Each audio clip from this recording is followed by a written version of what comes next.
Radio 418. What's up, beautiful people? This is John Montagna, and you're listening to Radio 418. I'm still not used to the new theme song. It just makes me laugh every time I hear it. It took me about an hour to record that and stack all those voices, and I'm proud of it, but it still kind of shocks me when it comes on. In any case, welcome to Radio 418. This is my podcast where I speak with my fellow musicians about this life in music, and to share what my dear friend and fellow bassist Jeff Gans likes to call all things Montagna. So thank you for joining us again. I'm really excited about this episode. I've been wanting to have today's guest on for a very long time, and it actually worked out even more perfectly than I could have asked for. I'll explain why in a second. My guest today is Joe Locke, the renowned vibraphonist, composer, arranger, band leader.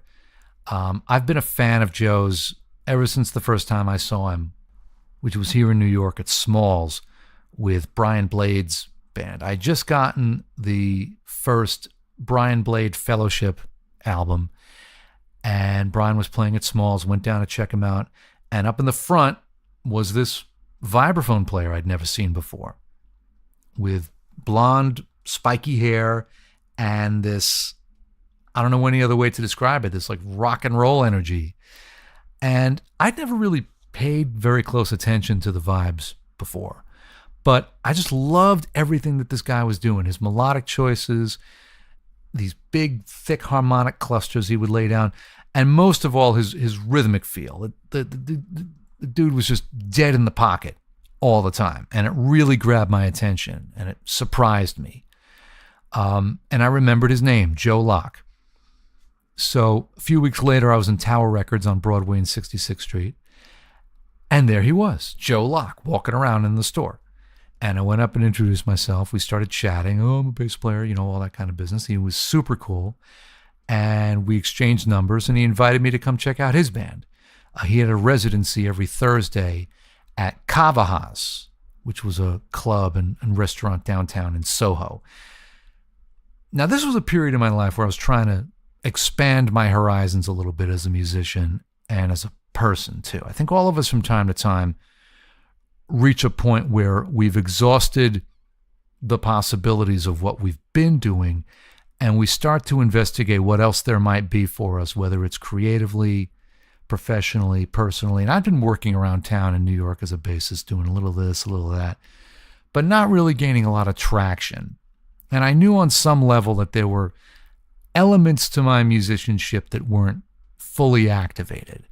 So I started going to Kavahas every Thursday to see Joe Locke, and it was a revelation for me. First of all, just going to see a band was something that I rarely did. If I was at a gig in those days, it was because I was either on it or trying to get on it.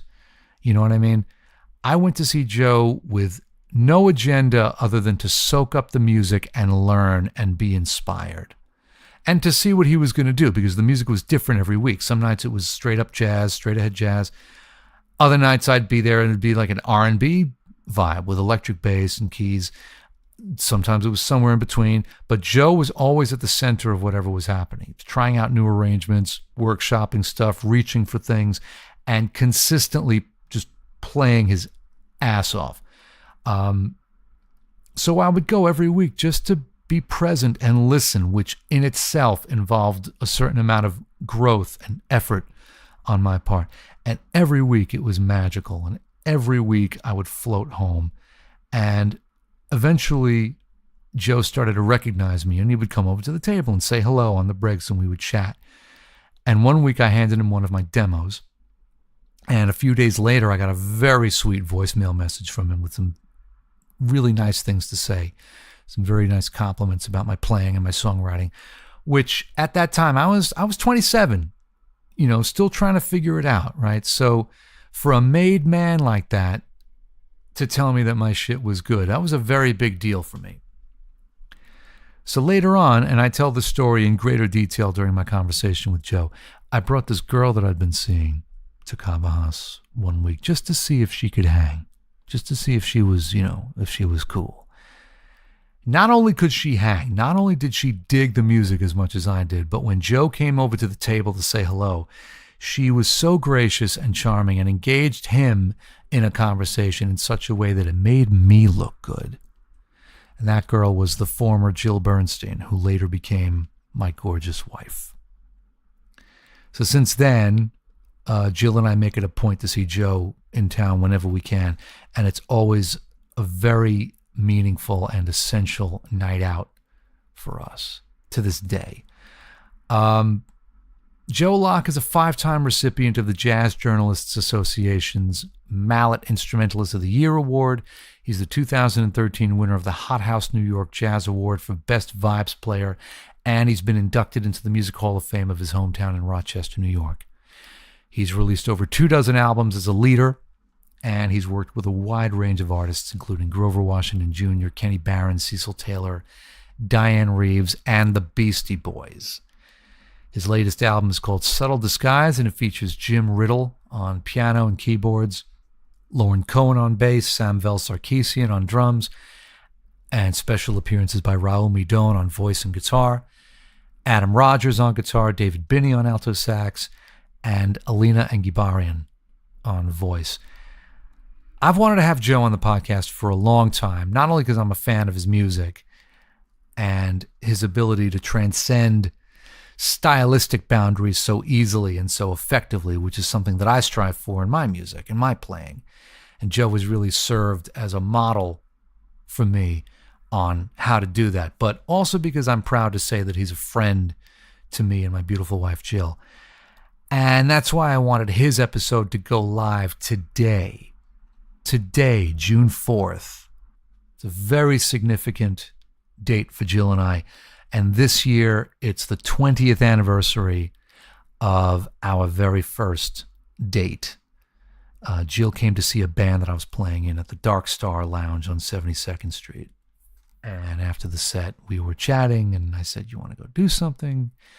And we went uptown to the Time Cafe on 84th Street and had a glorious evening.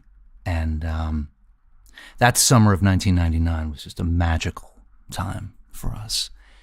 And Joe Locke and his music were an integral part of that season in our life, and our relationship with him and his music has continued ever since. Right now, Jill is away. She's tending to a family situation in Arizona, so I'm going to dedicate this episode to her. I love you, sweetness, and I can't wait to see you again. So we made it happen. I got Joe on the phone a couple of days ago, and we had a great chat, one musician to another. So please enjoy my conversation with Joe Locke. Radio 418. Who killed Davy Moore? How come he died and what's the reason for? What's the reason for?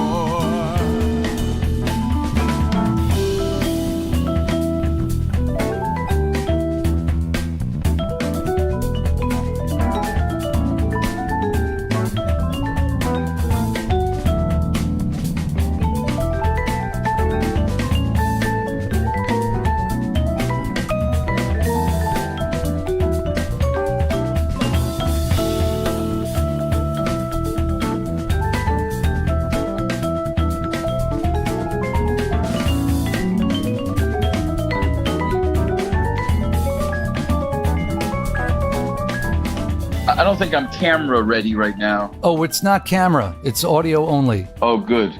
That's a good thing. That's a good thing. Yeah, I'm sorry if I didn't make that clear. Yeah. Yeah, that's cool. So what would you just tell me what you need and what I can do and what you'd like to talk about because I'm clueless, man. So tell me. All right. Well, the first thing I wanted to mention, first of all, I had to listen to Subtle Disguise. It's absolutely tremendous. And it's in keeping with what I've come to expect from you, in the sense that, your name, I think I mentioned this to you, your name came up a few months ago. There's another podcast that I do with my buddy Jeff Gans, who's a bass player, called Breaking It Down with Jeff and John. And we had done an episode about Steve Gadd. Oh, yeah. And so we knew that we were going to have to bring drummers into the conversation. And so we interviewed a bunch of drummers that we knew who had some either connection to Gadd or were influenced by him or whatever. And two of the guys we spoke to were Jim Saporito and Justin DeXoxo, who's one of my primary mentors from music high school. And Saporito was talking about, they both talked about Rochester, and Saporito was mentioning a lot of the musicians that came from that area, and your name came up. And one of the things that he said that really stuck with me was that the Rochester thing was all about time and groove and feel. Yeah. And DeXoxo actually refers to it as the upstate burn. Rochester, Syracuse, Buffalo, players like Jerry Nywood and Vinny Ruggiero, Joe Romano. Sure. The pocket is incredibly deep with those guys, Tony Levin and Gadd, of course. And it made sense to me because ever since I've known you, ever since I've been coming to see you play, your time and your pocket and your feel have always been incredibly strong. Your rhythm sections have always been incredibly strong and dynamic. And I'm just wondering if you could elaborate on that a little bit, and if that's something that's always been something that you've been conscious of. Or it's funny because I have a even though I've in some of my music I've gone pretty far afield from the quote unquote straight ahead jazz aesthetic. Yeah.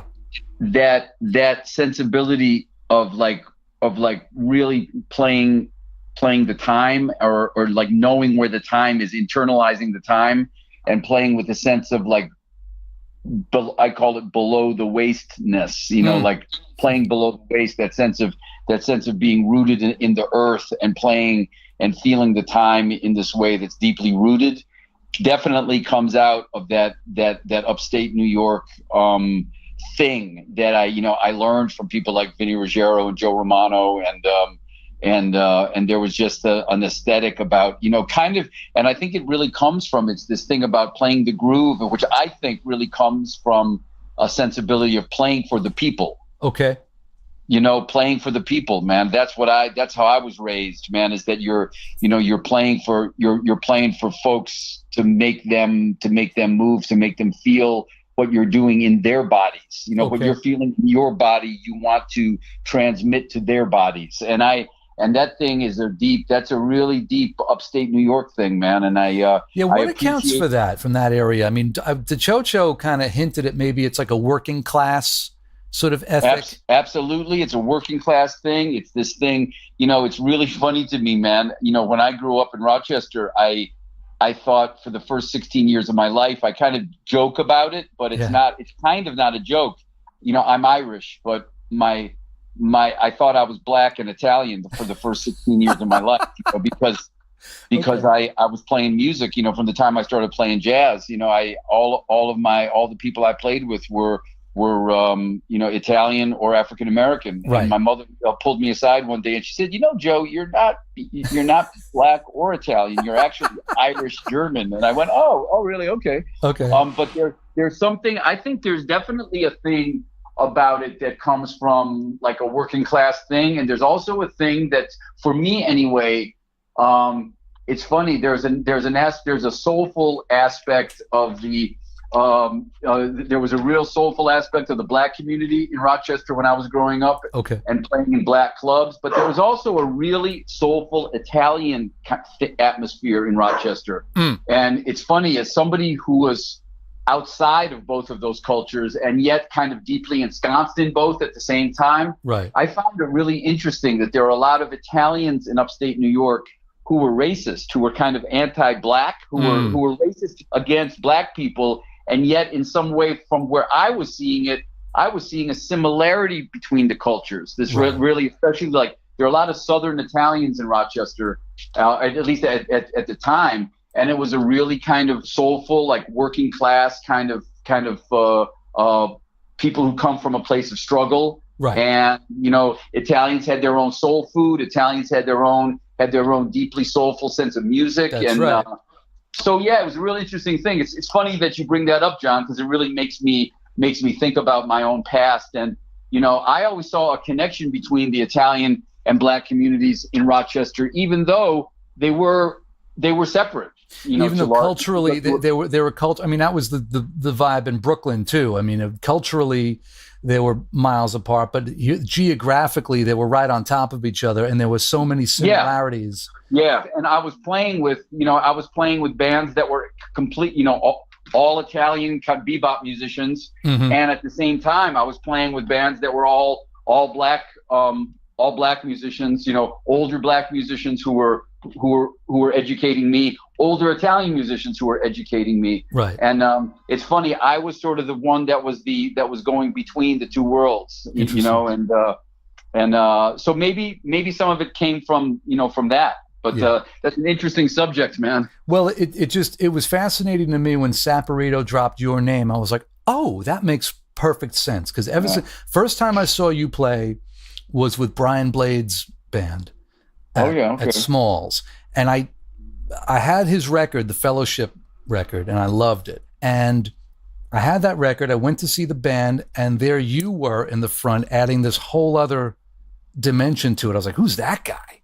It's funny because I didn't play with Fellowship. I played with Brian, with Daryl Grant, but never with Fellowship. So maybe it was with Daryl. Maybe but I never played with Brian with Fellowship. I played with Brian on several occasions, but not with the Fellowship band. So maybe it was with Daryl. But in any case, Brian's a perfect example of somebody who really deeply, has his music and beat is rooted in the earth, definitely. Mm-hmm.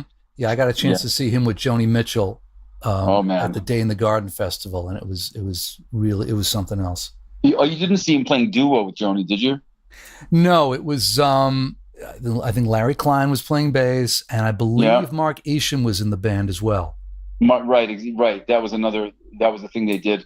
They also toured duo. Yeah, they did the thing with Larry Klein and Mark and Brian and I forget who else. But they also did some duo touring, which I didn't see. I would have loved to. Just Brian and Joni? Yeah. Holy crap! I can't. I mean, if you're gonna do a duo with anybody, it might as well be that guy, right? Man, exactly. I mean, that was the thing. I mean, once I got over the holy crap, it's Joni Mitchell standing over there, because I played on that show, so I got to watch that show from the side of the stage. Oh, nice. So once I got over the fact that, like, oh my God, Joni Mitchell standing over there, then I got to focus on what the band was doing. Yeah, exactly. So the other thing that I've noticed about you is that all of your albums, all of your bands, there's always a concept gluing the whole thing together. It's not like we're just going to play a bunch of tunes and, we'll see what happens. There's always some sort of an overriding concept, like this thing now, Subtle Disguise, the Love is a Pendulum thing, that, there always seems to be an idea gluing everything together that you draw your inspiration from. How do these things come together for you? Like at what point do you gather enough information that you go, okay, now I've got the crux of the next record, the next extended, and that's the other thing, like the Pendulum is an extended suite. Like, how do things like this coalesce for you to where like, now I gotta polish this off and write out the charts and bring everybody in? When does it become a project? Well, first of all, thank you for asking such insightful questions, man. It's refreshing. My pleasure. My pleasure. There always seems to be a theme. Sometimes it can be one that's more definitely specific, very specific and conscious. And sometimes it can be more of a loose theme that coalesces in a looser manner. Of course, Love is a Pendulum was something very tightly wrought, because it was based on a 5-movement suite based on a 5-stanza poem by Barbara Sfraga called Love is a Pendulum. She's a musician, poet, fine artist, amazing woman. And after reading the poem, it just and each line of the poem starts with a metaphor or a comparison, to what love is. Love is a pendulum. Love is a planchette. Love is perpetual motion. Love is the tide. Right. Love is letting go. And I said, this is the poem really inspired me to write music, and so that one was a very specific one. But for example, I did an album a few years ago called "Lay Down My Heart: Blues and Ballads, Volume 1, and "Lay Down My Heart," which comes from a line from Bonnie Raitt's song, "I Can't Make You Love Me." Right. "Lay Down My Heart" was just my Blues and Ballads was just my desire to make a record of music for folks. What I referred to before, making music that's not coming from a really intellectual place, or I didn't have a composerly agenda of any kind. I wanted to make music that was either that either possessed beautiful melodies that kind of touched the heart, or songs that were imbued with the blues in some way, right. if not in form specifically, as imbued with the feeling of the blues. And hopefully, if there were a couple of songs there that had the beautiful melodies and were imbued with the blues, then that's a good thing too. So, but that was just about some pretty melodies and some make you feel good music. Okay. The new album, Subtle Disguise, very interesting, man, because there's a political undertone to this album. That's right. But it wasn't my intention, John. Really? It was. And when I looked at it, when I looked at the project after the fact, I think as we were in the studio recording it, I said, wow, Motherless Children, a song about children being separated from their mothers. Right, right. Who Killed Davy Moore, a song about passing the buck of responsibility. Passing the buck, and also there's a class system commentary in that song as well. Absolutely. Red Cloud, which is written about the Oglala Sioux leader, Red Cloud, which I wrote after reading a biography of Red Cloud called "The Heart of Everything That Is," and I've done a lot of research on how the white man in his move west, just completely, gutted, annihilated, obliterated, entire cultures, and so. But I wrote that song "Red Cloud" just because I had been inspired by the book. But when I looked at everything of a piece, I said, "Oh, there's a real political undertone to this." But how can you not be living in America today and not be feeling something about what's going on? So I think a lot of feeling had been gestating in me, and sure. I didn't intentionally plan it to be a political record, but after the fact, I looked at it and I said, wow, almost every one of these songs, except for the dedication to Bobby Hutcherson that I wrote, has a political undertone. One of the songs is overtly political. It's called "Rogues of America," that was written about the state of things, sure. In a very intentional way. You feel like as an artist, it's your responsibility to reflect what's going on in politically and culturally? Yes. Okay. Yes. Thank you. Yes. How can you not? That's the thing that probably bothers me the most about pop music these days, is it seems to live in this vacuum. Yeah, that's why artists who are saying something really are important, And jazz has always sort of had a social sort of element to it as well, don't you think? Well, it had, and it can have, and does, but it's the choice of the artist, because I've found that as jazz has become something that's learned in the conservatory, and something that's it's learned in kind of in isolation in the conservatory now, right? And also that it's enjoyed by people of oftentimes it's enjoyed by people with a lot of discretionary funds, right. And oftentimes those people are can be politically conservative. And that's really interesting. And what I've found to be true is that there are a lot of Republican conservatives who are big jazz fans. That is, and they really odd. They vote against social conscience and social awareness, and yet they love jazz, and I see that as really contradictory.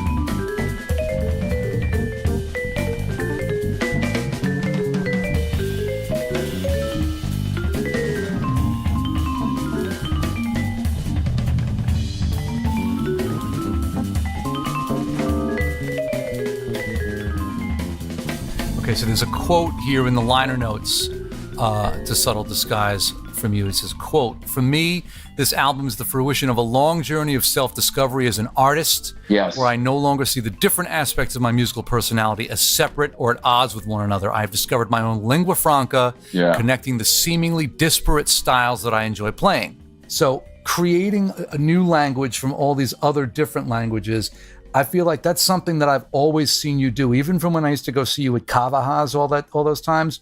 Yeah. Every week the band would be different. You'd have like more of like a solid like R&B rhythm section with electric bass. Following week it was straight ahead, and you were comfortable in all of those settings. You functioned naturally in all of those different settings, and I'm wondering how important that is to you to be able to sort of, to live at those at that intersection between all those different feelings and all those different sensibilities. And is that where jazz is today? I'm curious as to the state of jazz today, and I have a sense that it's more all inclusive than it's ever been. Yeah, I think it's in a really good place right now, musically, artistically. Business wise, I think it's really difficult now. There's such a huge amount of great young musicians, and it's getting and probably not as many opportunities to play. So the field is crowded artistically with talent. Okay. And yet I feel like the finding that space to be heard and to ply your craft is probably more difficult than it's ever been. But the musicians are finding a way. I'm a little outside of what says. I just turned 60, and I'm a little. I'm outside of what of how young musicians are dealing with the challenges, because I've been doing this for a long time. But I'm not outside of it as far as staying up on new artists and being inspired by new artists. There's a quote, and I really have to look up whose quote this is, but it really moved me.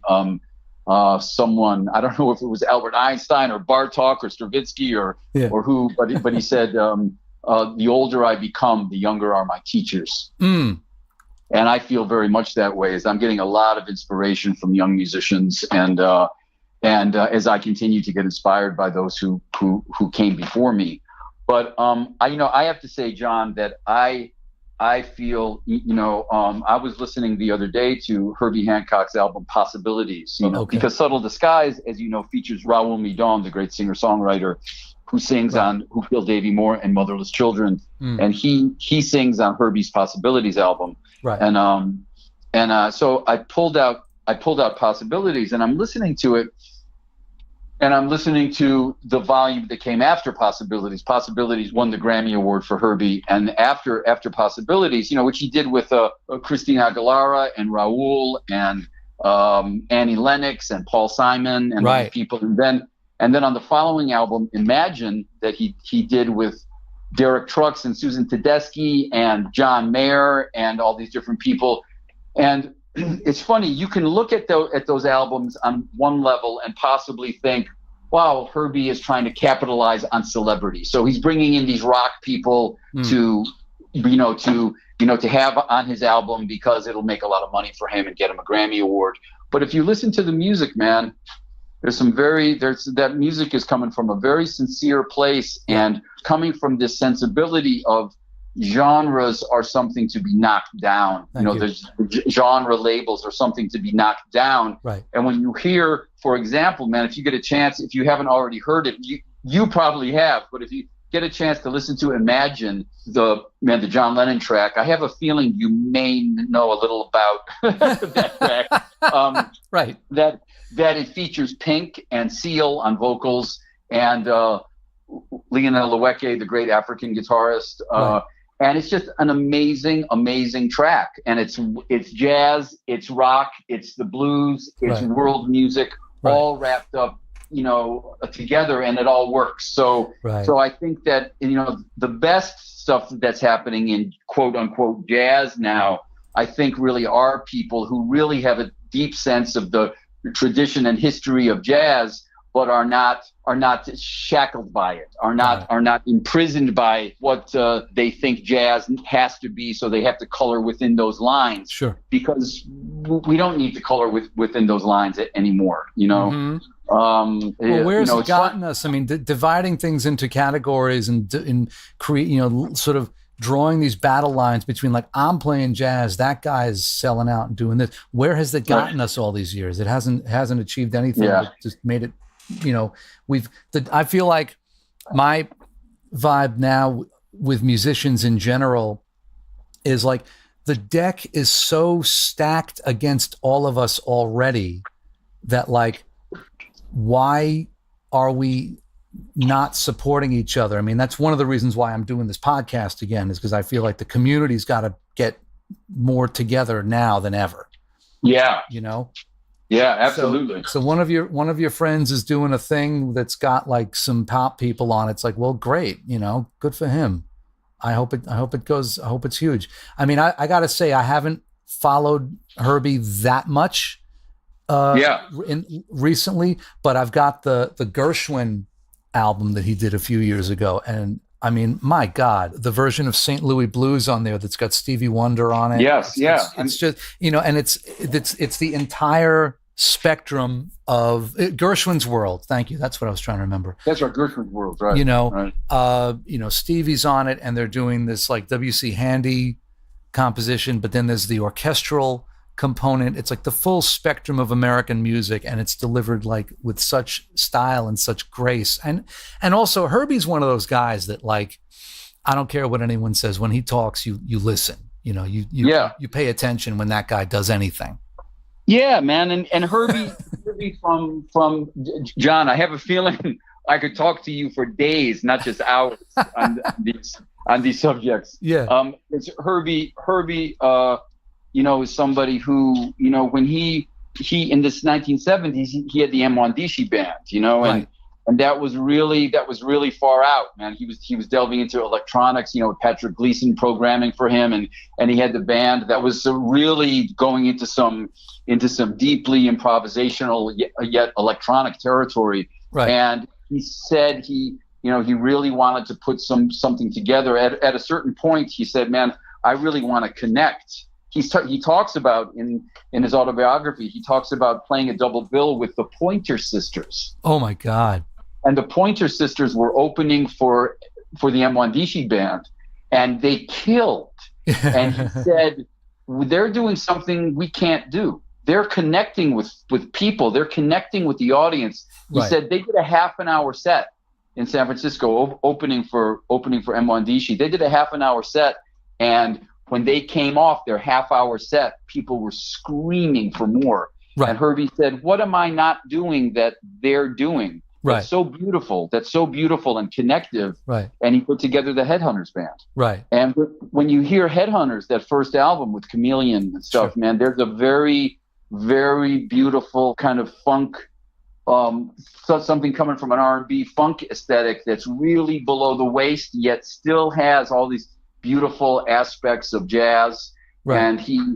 But it was sort of a sea change, and I think that was a really good thing. It was something deeply connective and deeply rooted in the earth, and it was also something that wasn't what's the word I'm looking for? Music that's there's a word and I can't think of it right now, but it was for everybody could relate to it, and that's a good thing. Wasn't like an elitist thing, or it wasn't. Thank you. It wasn't, and like, you know, an elitist thing. Oh, you wouldn't understand this. It's jazz. No, right. You can understand. But it also was not the opposite of that, where like, well, we're just going to do a pop tune. Absolutely, it wasn't pandering. It wasn't pandering. Thank you. That was the phrase I was looking for. Thank you. Right. It wasn't pandering, but it was coming from a place of this music. You can rhythmically you can feel it in a visceral way. Right. And I think if anything, that's what I'd like my music to be. I'd like it to be, no matter how jazzy, quote unquote, it is, that it can be appreciated in a visceral way. And Herbie really kind of like showed the way, you know, in a large degree in the 70s, you know, in the 70s and 80s, you know, and beyond, you know, and before him, I think the person who really did it I think Count Basie did it. And I think after Count Basie, that the person who really carried the ball further down the court, if you will, to use a sports metaphor. I'm not into sports. Why am I using sports metaphors? Was Quincy Jones. Right. Was Quincy, Yeah. And Duke Ellington. Yes. Before all of them. Right. So the xoxo and I talked about that on the Steve Gadd episode, that initially, like in the early 60s, the attitude toward rock among jazz players was like, if you were a real musician, you didn't touch that shit. But right. He said once the Beatles came along, that was like a cultural like watershed moment where like they changed everything, and suddenly everything was being incorporated into everything else, and jazz musicians were more open to incorporating rhythms and sounds and instruments that were a little more accessible. Absolutely. I'm doing an arrangement right now. This morning I woke up and continued work on a big band arrangement. I'm doing it's a medley of Golden Slumbers and The End. Wow. Yeah, and I'm really into working on this arrangement, man, because Golden Slumbers has always been one of my favorite songs, and I'm doing this. I'm doing it in 2020. The singer Kenny Washington and myself are doing are guesting with the Scottish National Jazz Orchestra and doing a 3-city tour, and it's going to be called, and the name of the project is Rock Pop Soul, wow. exclamation point after each one, and it's delving into taking music from outside of the jazz and great American songbook lexicon and delving into the soul, R&B, pop, rock lexicon. Wow. So I'm simultaneously doing arrangements of Overjoyed by Stevie, Golden Slumbers by the Beatles, and Moby Dick by Led Zeppelin. Oh my God. So and it's really fun, man. It's really fun to work on this stuff. What was the genesis of that? Who approached you, or or did you approach someone else? Where did this come from? Well, it's funny. This is perfect for the subject we're talking about now, John, because I did the Scottish National Jazz Orchestra is an amazing organization, and it's led by Tommy Smith, who's the artistic director and an amazing saxophonist and musician. He started in Gary Burton's band when he was 18. Okay. And gone on to do a lot of stuff, but he's the artistic director of the Scottish National Jazz Orchestra. And a few years ago, myself and Kenny Washington, the vocalist, the fantastic vocalist from Oakland, California, we went over and we did a tour with the SNJO, playing the music of Mancini and Mandel. Okay. Henry Mancini and Johnny Mandel. Right. And I did a bunch of writing. A bunch of other great arrangers did writing for it. And it was really enjoyable and successful. The concert dates were successful. And I talked to Tommy, and he said, like, what would you like to do next? And I said, well, man, Kenny is such an amazing jazz singer, but he's also a beautiful, R&B and soul singer.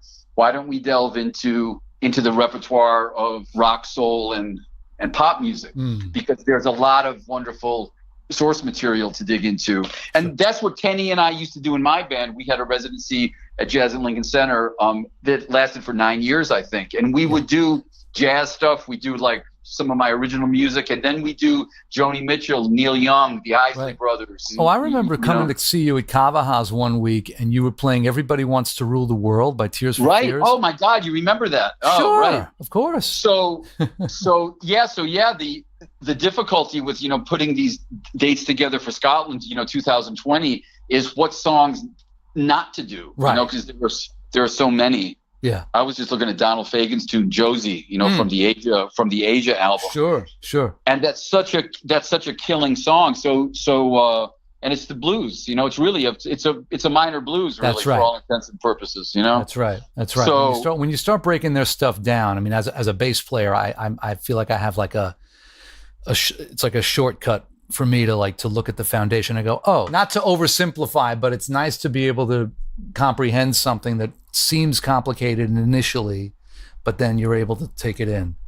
Well, it's also something, man. I'm a fan of your bass playing and singing, actually, man. Thank you. And it's also something that I think jazz musicians underestimate, is sort of how parts are put together by rock musicians and how every part makes such a difference. Right. You know, and talk about whether it's Paul's bass lines on different songs, or whether it's Bernard Purdy's beat on an Aretha Franklin tune, or Steve Gadd when he plays on Asia, and how Donald Fagen puts together keyboard and guitar parts. You know, or Walter Becker and Donald Fagen would do that. That everything has got to go hand in glove with the other instruments in a way that makes it feel just ridiculously killing. You know, I consider myself very fortunate to have grown up in a time. I'm 47, and when I was a child in the late 70s and the early 80s, the pop music on the radio, you had songs like Overjoyed that moves through like I don't know how many different key signatures. You had a song like Rise by Herb Alpert. You had a trumpet instrumental that moves from F minor to B major inside of like 8 bars. And you'd hear these very sophisticated harmonic and melodic things happening on pop records that was selling millions of records. And I heard that stuff on the radio as a child. And I consider myself very fortunate to have been exposed to that. Just, going into a store or listening, being in the car and the radio's on, and I'm hearing lots of, very dense harmonic and melodic and rhythmic material. Well, man, I'm a fan of Adele. Yes. And Adele's album 25, I think, is an absolute thing of beauty. And I didn't realize that the guy who wrote some of the songs, including, the big hit, what's it called? Hello. From that was written by Greg Kurstin, who's a piano player from the West Coast that I had the privilege of playing with. Oh, wow. A couple of times. And he used to work with Bobby Hutcherson and Charles McPherson. No shit. And he's an amazing bebop piano player, but he produced Pink's one of her big hits, and 9 Inch Nails. He worked with Trent Reznor, and he wrote a few of the songs on the Adele album. And so when we talk about, our formative years and what we listen to, and I completely agree with you about, really good pop music coming from the 70s and early 80s. But there's also some good stuff going on now, man. And I listen to Adele, and that music is a lot of times people write off pop artists simply because they're tremendously successful. And for musicians like us, we think success must equal, compromise or selling out or lack of substance in some way. Right. But I listen to 25, man, and to the lyrics and the music and the compositions, and I say, man, this is a deep record. Right. This is a deep record. She comes off to me like an old soul, man. And I think there's some depth to her that we're gonna discover in the next few years. Yeah. She seems like someone who's like, for her to suddenly like retire. Yeah. All of a sudden, there's a story there that I think is going to unfold for us in the next couple of years. It's really going to be interesting. I mean, and that voice. I mean, how do you deny? Yeah. A woman who opens her mouth and that sound comes out. Man, it's right, exactly, and it's also man, when you.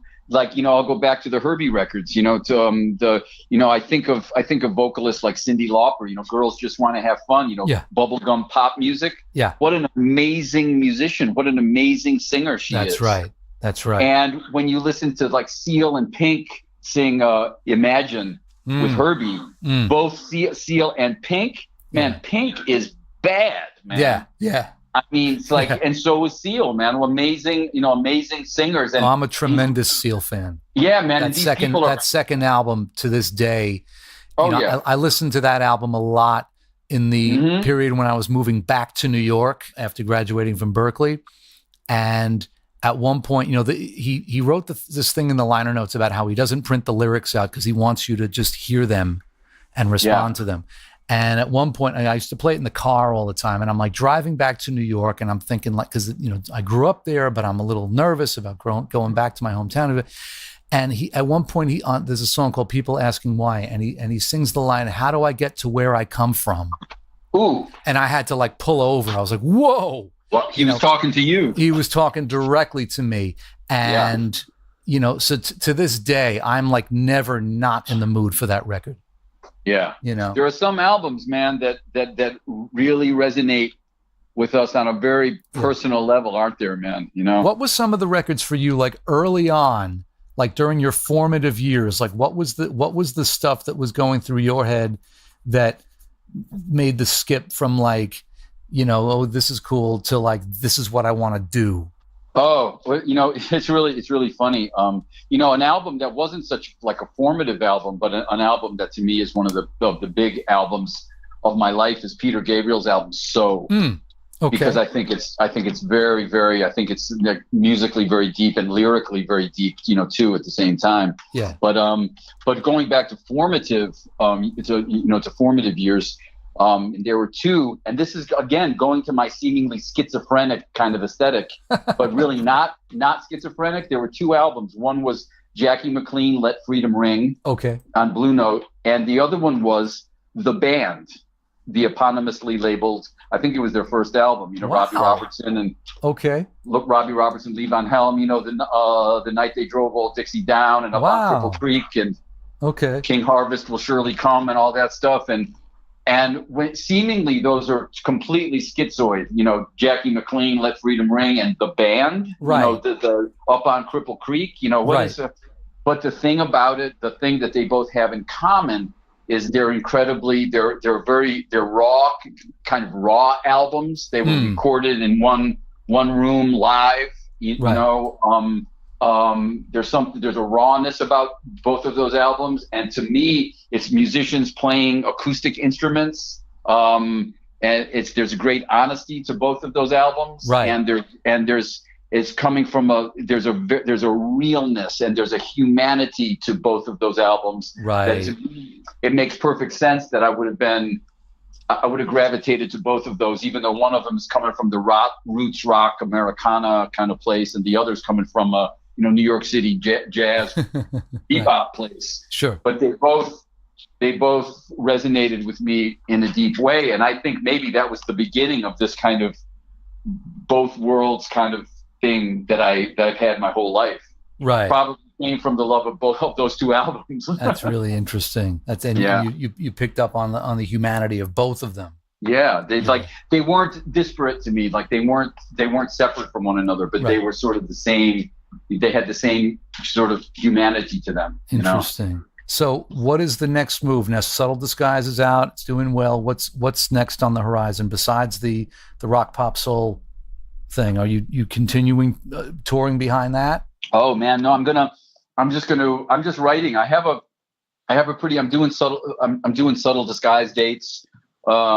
Just a few of them this summer and fall, and I'm doing some tour dates with an incredible Hammond B3 organist named Pat Bianchi. Okay. And Pat's quartet is comprised of myself on vibes, Paul Bollenbeck on guitar, and Byron Landam on drums. And we're doing dates with Pat's group, and that's really cool. And that's really kind of pulling out my straight ahead jazz chops and just playing some really good, challenging, fun music with a lot of chord changes and some metric stuff and some real kind of just post bop gladness. How hard is it for you to shake off the thing of like being the leader and the guy, like something like Subtle Disguise or Love is the Pendulum, where you're the leader and you're the creator of this like giant conceptual thing that's all on your shoulders, to go from that to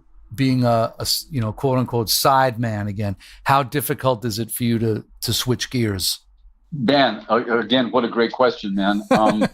For me, it's easy to be a side man if the leader is a really strong leader who knows what he's doing.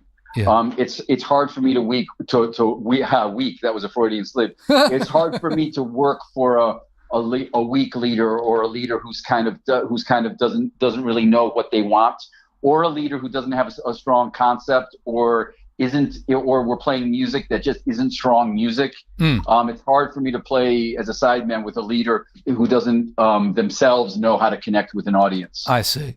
But Pat's not like that. Pat is a great, he's a great communicator, and knows how to put it across. So it's a pleasure to play his music. It's important to me to do that. I'm doing dates. I just got back from Rome, and I just did the new recording of Rosario Giuliani, who's one of my favorite alto players in the world, and just an amazing musician. And we just did an album called Love in Translation for an Italian label, and we're doing dates in Europe at the end of this year and beginning of 2020. And to work in his band is great because he's really got a strong concept. And when you hit the stage with him, you know that he's coming like fully loaded for, to put some deep music across. So it's important for me to work as a sideman with you when they're musicians like that, you know.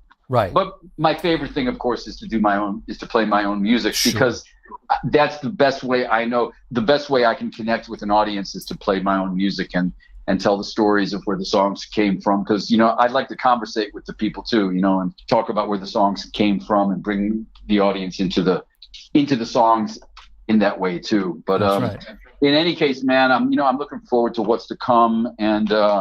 And man, one of these days, man, I'd like to do something with you, man. Anytime. I'm waiting at the door with my bass and a cable, dude. You say the word. It's really your bass, a cable, and your vocal cords too. For sure. But I feel lucky, man. That I feel like it's, like I said, it's having just turned 60, man. I feel like I'm, I never thought I would get here, and it still feels like I still feel very much a student, and I still feel fortunate that I get the ability, the possibility to keep growing. Well, I'm very glad that we had this chance to talk. As I've probably told you this in the past, but for Jill and I, you are a very key component to our story.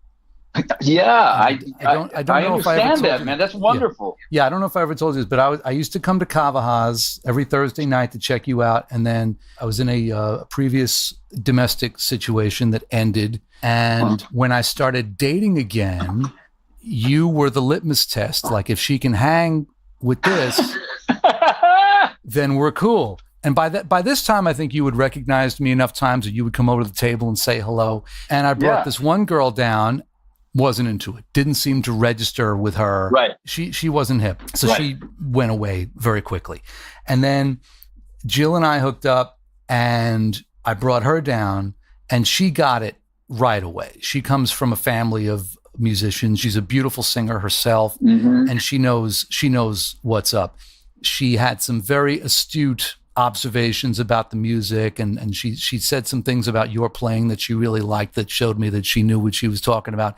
And then when you came over to the table and say hello, she was like engaged with you in a conversation like right away, and I was like, oh, that's it. This is the one. Yeah, she's a keeper. She's a keeper. Right? Well, I don't know if you remember this or not, but I brought her a few times, and then I came one week by myself. And you walked past me in the bar, and you're like, hey, man, hang out here for a second. I need to talk to you about something. And you went into the back room, and I was like, oh my God, is he gonna like ask me to do a gig with him or something like that? Yeah. And you came back out, and you're like, hey, man, so I just want to tell you, that girl Jill that you brought last week, she is really sweet, man. She's wonderful. Yeah. I really hope it works out with you guys, man. And I was like, yeah, sure. Yeah. Well, but she made an impression on both of us, man. That's right. Yeah. That's right. And still does. Absolutely. And this interview comes at a time when June 4th is the 20th anniversary of our first date. That's beautiful, man. And it's been beautiful to see, man, that you have a beautiful daughter now, and I'm also I'm friends with your mom, and she's great people, and I'm just I was happy to be some small part of it, man. A huge part of it. I mean, man.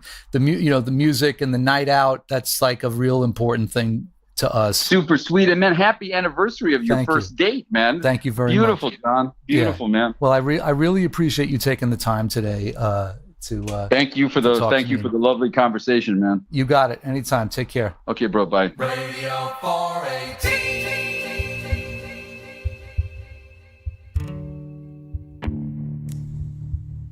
So you can go to joelocke.com, JoeLocke.com, for all of your Joe Locke needs. Tour dates, social media links. You can purchase his music there. I've got several of his albums, and I can tell you that every single thing that guy does is touched by magic. You'll never be disappointed. I want to thank him again for his time and for a great conversation and for 2 decades of inspiration and friendship. The website for this podcast is radio418.com, radio, R-A-D-I-O 418.com. You can subscribe there if you create a Podbean account. I don't know what's going to happen with the iTunes subscriptions now that Apple is ending iTunes. Don't get me started on that nonsense. Everyone laughs at me for still playing CDs in my car. If you watch my Ride Jams series at youtube.com/John Montagna Music, you know what I'm talking about. But those CDs, laugh if you like, can be played anywhere, anytime, no matter what software platforms exist or don't exist. No updates, no nothing. Physical media is the gift that keeps on giving, and I will stop that rant there. Montagna Band will be appearing at The Groove in New York City, 125 McDougal Street, on Tuesday, June 18th at 7:30 p.m. Tristan Clark on guitar, Otto Ray on keys, Rich Zucker on drums, and your boy here on bass and vocals. But everything and anything that you want to know about me and what I'm doing can be found at my website, johnmontagna.com. Listen to music, listen to music, listen to music. It's good for you. Thanks for listening to Radio 418. I will see you on the next one. Jill, I love you, sweetness. My greatest. Be well. Radio 418.